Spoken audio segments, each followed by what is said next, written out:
Students, आज हमने पढ़ना है प्लेन के बारे में। ठीक है, it is on page number 473। ये आपकी बुक के 473 पेज पर है। ठीक है, डेफिनेशन इसकी क्या है? The plane surface is a surface such that line joining any two points of the surface must lie on the surface that on the plane. यानी कि दो पॉइंट कोई हम लेते हैं, ठीक है, उसके अंदर यानी उस सरफेस जो हमने अगर प्लेन कंसिडर किया है कि कोई ऐसी सरफेस है जिसको हम प्लेन कहते हैं, तो जो लाइन ज्वाइन करेगी किसी दो पॉइंट्स को, तो वो लाइन जो है must lie with in the surface, उसी सरफेस के अंदर होनी चाहिए जिसको हमने प्लेन का नाम दिया है। A plane in three space, यानी थ्री स्पेस का मतलब क्या है? Three dimensional space is uniquely determined by specifying a point in the plane and a vector perpendicular to the plane. अच्छा जी, हमने थ्री डायमेंशनल स्पेस को मतलब थ्री ज्योमेट्री को हम पढ़ रहे हैं, तो उसमें जो प्लेन है उसको हम किस तरह डिटरमिन करते हैं कि हम स्पेसिफाई करते हैं एक point in the plane and a vector perpendicular to the plane, and the vector perpendicular to the plane is called a normal to the plane. For example, हमने ये एक ये हमारा कोऑर्डिनेट एक्स वाई जेड, ये x है, ये Y है और जेड है, इनको हमने आपस में मिलाया है, let it is a plane. तो हम कहते हैं कि यहाँ से कोई एक पॉइंट है ए, इस प्लेन से जो यूनिट नॉर्मल बाहर की तरफ जा रहा है उसको हमने एन से रिप्रेजेंट किया, जो कि नॉर्मल वेक्टर है टू द प्लेन। अब इक्वेशन ऑफ प्लेन हम निकालना चाहते हैं। Equation of plane, to find the equation of plane through the given point, किसी गिवन पॉइंट ए से जिसकी कोऑर्डिनेट एक्स वाई जेड हो, हम कोई भी इक्वेशन ऑफ प्लेन निकालना चाहते हैं with a non zero normal vector N. अब एक नॉन ज़ीरो नॉर्मल वेक्टर जो है ना, जो कि यूनिट वेक्टर की तरह होता है, नॉर्मल वेक्टर एन है जिसके कोऑर्डिनेट ए बी सी हैं। Let P any point P X Y B any point in the plane, now the vector A P is perpendicular to N. अब आप देखें कि हमारे पास कोई पॉइंट, पहले हमने ए कंसिडर किया था, हमने एक और पॉइंट कंसिडर किया है पी। ठीक है, तो अब पी जो है it is also lie within the plane and N is the normal to this plane. Now AP as the coordinate of A are x1, y1 and z1 and coordinate of P are x, y and z. By distance formula, AP will be equal to x minus x1, y minus y1 into z minus z1 is written as, अगर इसको आप vector की शक्ल में लिखते हैं तो ये हो जाएगा x minus x1 into y plus y minus y1 into j plus z minus z1 into k and n is A B C. n को हमने पहले से आपको बताया कि n हमारा एक वेक्टर है जो कि ए बी सी, जिसके कोऑर्डिनेट ए बी सी हैं। ठीक है, तो जब आप इसको कंपोनेंट फॉर्म में लिखेंगे तो ये आ जाएगा A I plus B J plus C K. As A P and N are perpendicular to each other, ये दोनों एक दूसरे के परपेंडिकुलर हैं, तो आप अगर इसकी डॉट प्रोडक्ट लेंगे, आपको पता है कि जब दो वेक्टर परपेंडिकुलर होते हैं तो उनकी डॉट प्रोडक्ट हमारे पास ज़ीरो आती है। तो dot product with N dot A P करेंगे तो it must be equal to zero.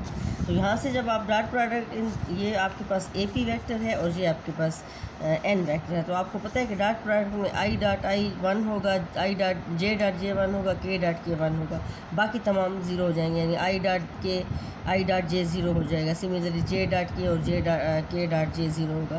तो हमारे पास सिर्फ क्या आएगा? A into x minus x one plus b into y minus y one plus c into z minus z one is equal to zero.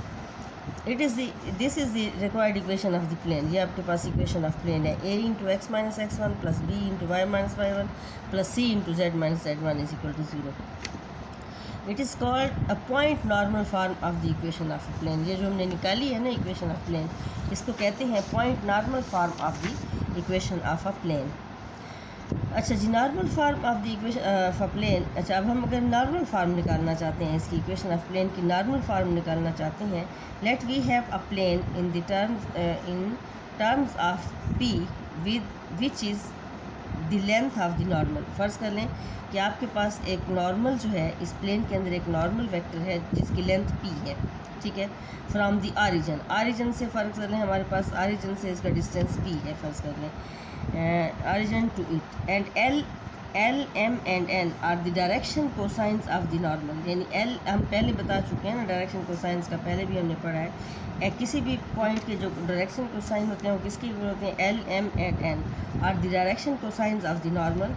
let OA be the normal from O to the given plane. यानी आपके पास ओ A जो है ना, ये आपके पास एक normal है किसी भी गिवन प्लेन के अंदर, ओ से ऑरिजिन से एक नॉर्मल है टू द गिवन प्लेन, ठीक है।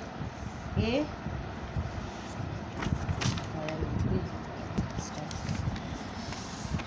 The norm let O A, यानी ये वेक्टर ओ ए जो है is be the normal from zero origin to the given plane, A being the foot of the perpendicular O A, so then O A will be equal to P, यानी इसको हमने length जो ओ है उसको हमने P से represent किया, and L1 LM and N are the direction cosines of O A, ठीक है। इस वेक्टर के डायरेक्शन कोसाइंस हो गए। Now the coordinate of A are, A के कोऑर्डिनेट क्या हो जाएंगे, PL into PM into PN, ठीक है।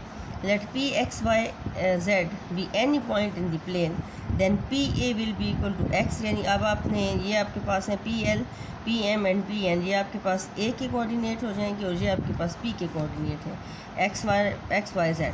अब आपने PA लेना है, यानी इन दोनों के दरमियान समझ लें कि आपने डिस्टेंस फार्मूले से, या आप इसके जैसे वो निकालते हैं ना, जैसे डायरेक्शन रेशोज़ निकालते हैं ना, तो हमारे पास क्या हो जाएगा, X minus PL, Y minus PM and Z minus PN। As O A is perpendicular on AP, so OA dot AP is equal to 0, यानी OA और ये आपके पास जो AP है, ये दोनों आपके देख लें ना, ये OA परपेंडिकुलर है ऑन PA पर, ठीक है। ये एक दूसरे के परपेंडिकुलर है, तो लिहाजा इनकी जब डॉट प्रोडक्ट हम लेंगे OA dot AP will be equal to 0। तो OA हमारे पास LM इंटू N है, और OA डॉट AP जब हम करेंगे तो ये हो जाएगा LM इंटू N, और जहाँ से हमारे पास इसके कोऑर्डिनेट हमने PA के निकाले हैं X माइनस PL और Y minus PM into Z minus PN। इनको जब आप मल्टीप्लाई करेंगे तो L मल्टीप्लाई हो जाएगा X माइनस PL के साथ, और M मल्टीप्लाई हो जाएगा Y माइनस PM के साथ, और N मल्टीप्लाई हो जाएगा Z माइनस PN के साथ, ठीक है। इनको अगर आप मल्टीप्लाई फिर दोबारा करते हैं, ये हो जाएगा LX प्लस MY, यहाँ से देखें LX, यहाँ से हमने लिया MY, यहाँ से हमने ले लिया NZ, ये तीनों को अलग कर लिए, और जहाँ पर हमारे पास माइनस PL स्क्वायर, और यहाँ से आ गया हमारे पास माइनस PM स्क्वायर, और यहाँ से हमारे पास आ गया माइनस PN स्क्वायर। इनको अगर आप देखें कि LX plus MY plus NZ is equal to P into L square plus M square plus N square, और आप जानते हैं कि L square plus M square plus N square ये डायरेक्शन कोसाइंस हैं, इनका जो सम है स्क्वायर का सम जो है हमारे पास 1 के इक्वल होता है, तो हमारे पास क्या आ जाएगा, LX plus MY plus NZ is equal to P। इस इक्वेशन को हम यूँ भी लिख सकते हैं कि LX plus my plus nz minus p is equal to 0 is the normal equation of the plane where p is the length of the normal। यहाँ पर p जो है वो लेंथ ऑफ द नॉर्मल को रिप्रेजेंट कर रहा है, ठीक है, length of the normal from origin to the plane, यानी ये p जो है लेंथ है उस नॉर्मल की जो ऑरिजिन से शुरू हो रहा है और प्लेन की तरफ जा रहा है। Now the intercept form of the equation of a plane.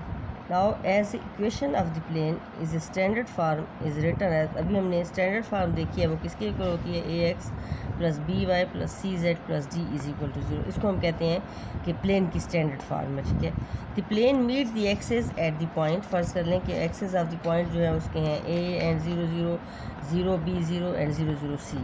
As the point lies on the plane, ये तीनों पॉइंट प्लेन पर लाई करते हैं, so this point must satisfy the equation of the plane, यानी इन पॉइंट्स को इस plane के अंदर डालें तो ये सेटिस्फाई करेंगे, ठीक है, क्योंकि ये वो पॉइंट हैं जहाँ पर आपका प्लेन जो है कट कर रहा है इसको कोऑर्डिनेट एक्सिस को, ठीक है, मस्ट सेटिस्फाई द इक्वेशन। तो अब इस इक्वेशन में पहले आपने ये पॉइंट डालते हैं, ये पॉइंट जब हम डालेंगे तो यहाँ से x की वैल्यू a आ जाएगी, a हो जाएगा और plus d is equal to 0। फिर जब दूसरा पॉइंट डालेंगे तो यहाँ पर आपके पास बाकी x की वैल्यू भी 0 है और y की वैल्यू b है, तो ये हो जाएगा b और c की वैल्यू भी 0 है और plus d, b plus d is equal to 0।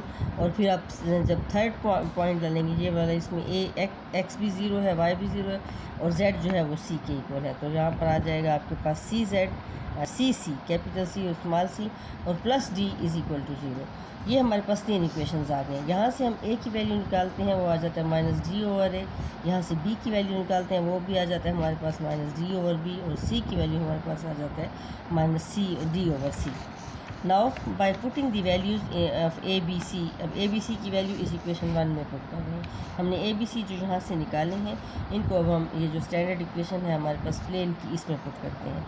तो इक्वेशन 1 में हमारे पास क्या हो जाएगा, x इंटू a की वैल्यू आ जाएगी minus d over a plus y into b की value minus d over b, और जेड इंटू सी की वैल्यू हमारे पास है माइनस डी ओवर ए और plus D is equal to 0।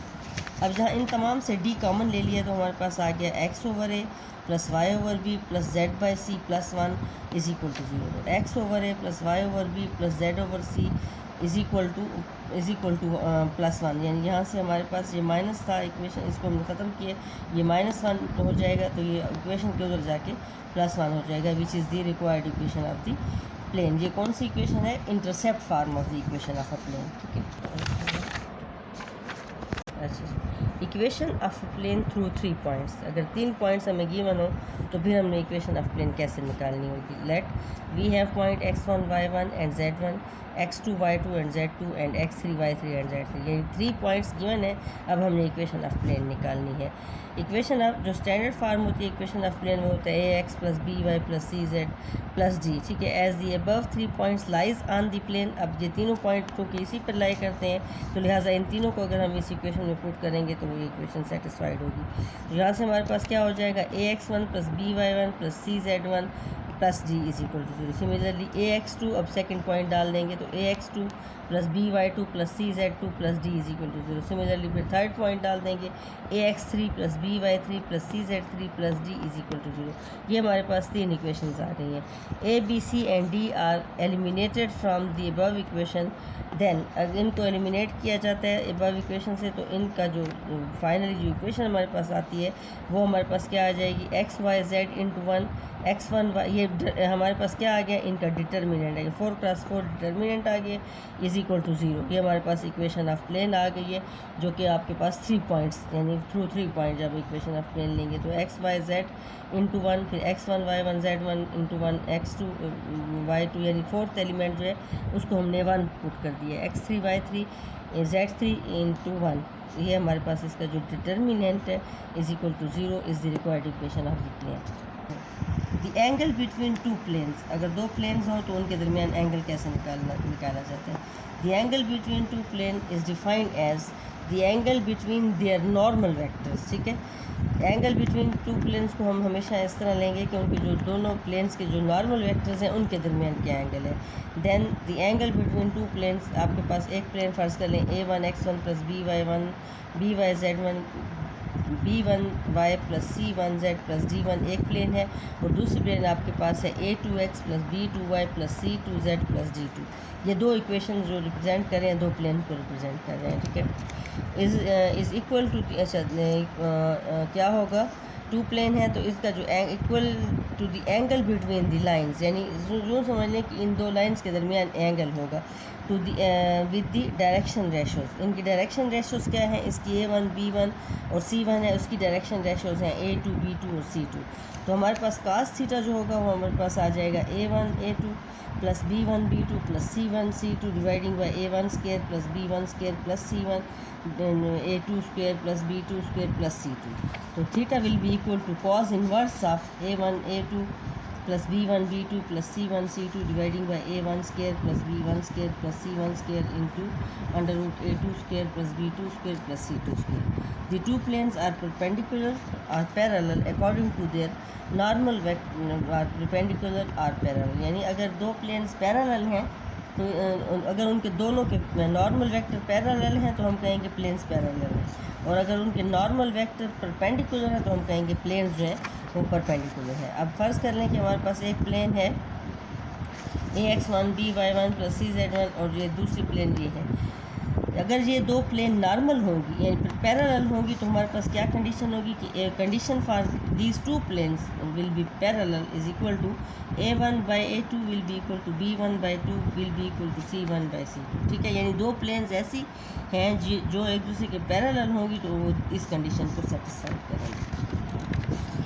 अच्छा जी, सिमिलरली अगर 2 प्लेन्स जो हमने अभी कंसीडर की हैं वो अगर एक दूसरे के परपेंडिकुलर हैं तो उस वक्त इस कंडीशन को सेटिस्फाइड करेंगे कि a1 a2 plus b1 b2 plus c1 c2 is equal to 0। ठीक है, अच्छा अब हम देखते हैं कि distance of a point from a plane perpendicular. अच्छा, इसको क्या करेंगे, यानी इसको हम ये भी कह सकते हैं कि perpendicular distance of A point p x y z from the plane ax plus by plus c z, यानी a1 ये p के कोऑर्डिनेट है x1 y1 z1, इस पॉइंट का प्लेन से परपेंडिकुलर, यानी ये पॉइंट अगर प्लेन से परपेंडिकुलर डिस्टेंस अगर हम लेना चाहें तो वो कैसे लेंगे हम, ax1 plus by1 plus cz1 plus D dividing by A square plus B square plus C square. ये हमारे पास उसका फार्मूला है किसका, कि दो प्लेन्स जो यानी किसी पॉइंट का perpendicular distance from a plane, ये फार्मूला होगा। अब है the angle between a line and a plane, एक प्लेन और एक लाइन के दरमियान एंगल कैसा होगा।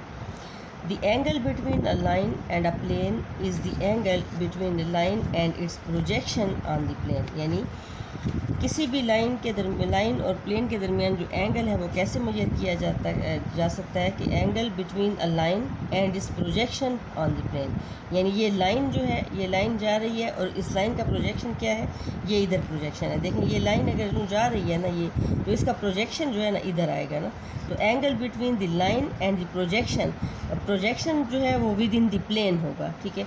तो ये एंगल थीटा जो है, ये वाला एंगल थीटा, इसी को हम कहेंगे angle between the line and a plane है, ठीक है।